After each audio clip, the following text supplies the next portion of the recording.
There is art and there is revelation. And then there is what Pickman opened. There are men who paint horror to exorcise it, and then there are those who paint it to seduce it. Pickman was the second kind. You didn't view his paintings, you entered them. The art world turned on him, of course. They always do when something gets too close to truth. Still, I was drawn to him, like a moth to something older than fire, something forbidden. Pickman only worked at night, said the dark made things clearer. His studio was an abandoned meat cellar, thick with mold.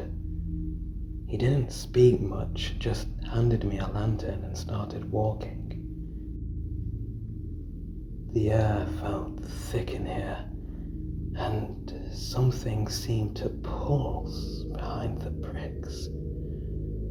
The walls were adorned with canvases, scores of them, hung in ragged rows along the chamber, like the sacred relics of some antediluvian cult. But the art in this chamber, God help me, it wasn't just different from his other work, it was wrong. Not in technique, not even in subject, but in essence. Like it wasn't made by him at all, but through him.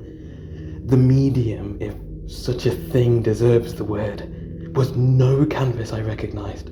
It looked like cured hide at first, stretched tight across warped frames. The longer I looked, the more my instincts recoiled.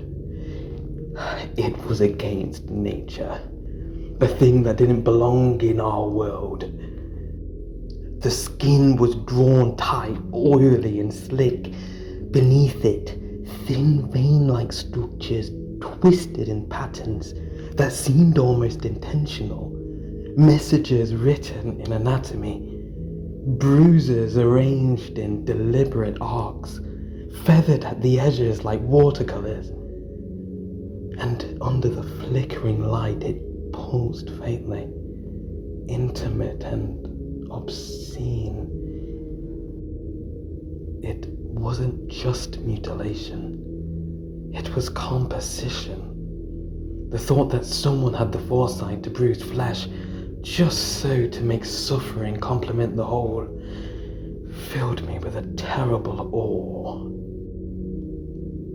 I don't know what creature suffered to make this so, but I did know whatever being this skin once belonged to, it wasn't born under our sun. I don't know how I knew. It came more as instinct than insight, but I was certain. Now I've held off describing the art itself, not out of neglect, but reluctance.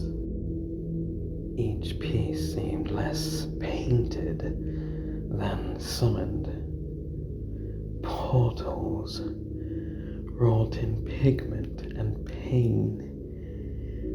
The creatures etched into the hide was unlike anything I could have ever imagined. They weren't creatures in any nameable sense, no. What was depicted in the flesh felt like fragments of divinity, warped through madness. Their forms hovered somewhere between the angelic and the abhorrent, beings stitched together with tendons like harp strings, trembling beneath alien geometries and exposed bone. Their musculature, arranged with a grotesque deliberation, as though the laws of flesh had been rewritten by something that understood worship but not mercy. They looked flayed, blooming like strange flowers.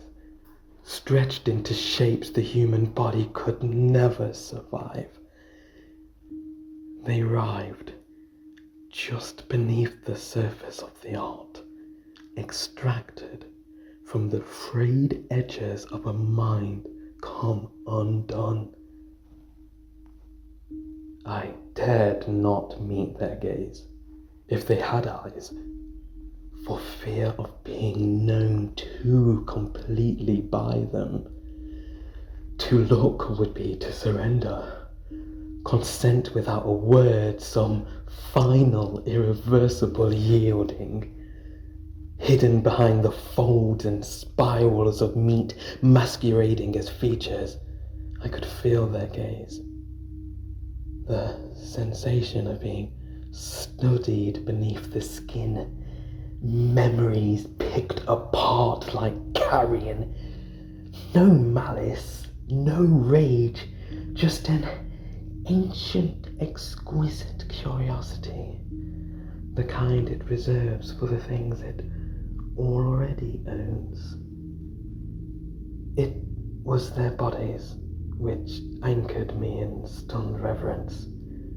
Horrors they were, yes, but holy in their own anatomy, unreal in design, and yet truer somehow than anything I had ever known. It was in that stillness, gasping, transfixed, that I understood what Pickman's art was.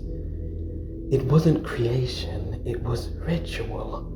These weren't ideas, they were arrivals, glimpses into a truth that had always been here, just waiting for a vessel to show us.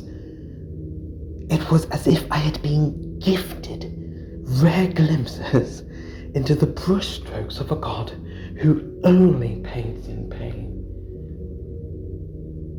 Pickman was already moving deeper into the chamber, toward the source, and somehow I followed, not because I was brave, but because I was chosen, because something in that chamber had marked me, and I needed to see what came next, even if it costs me the last threads of myself.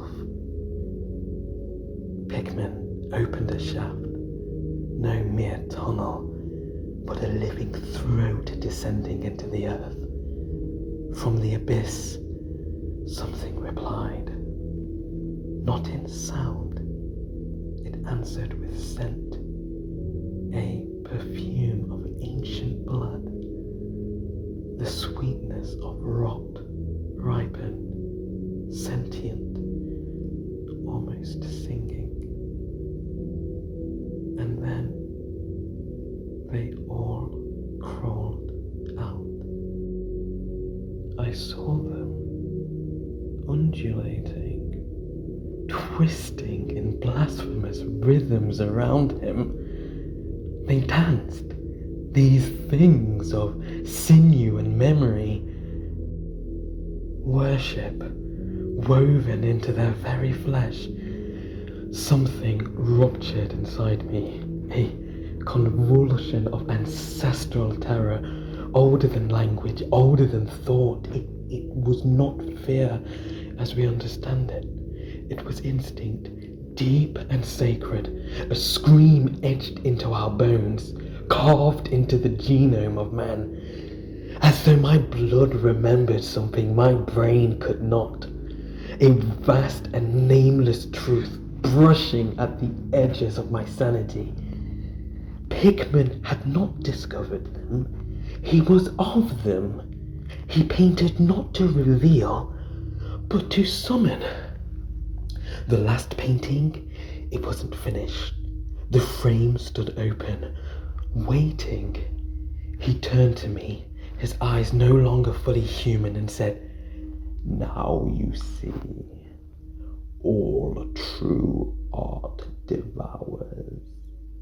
As he spoke, his form began to change, not suddenly, but as if what had been hidden beneath finally slipped free.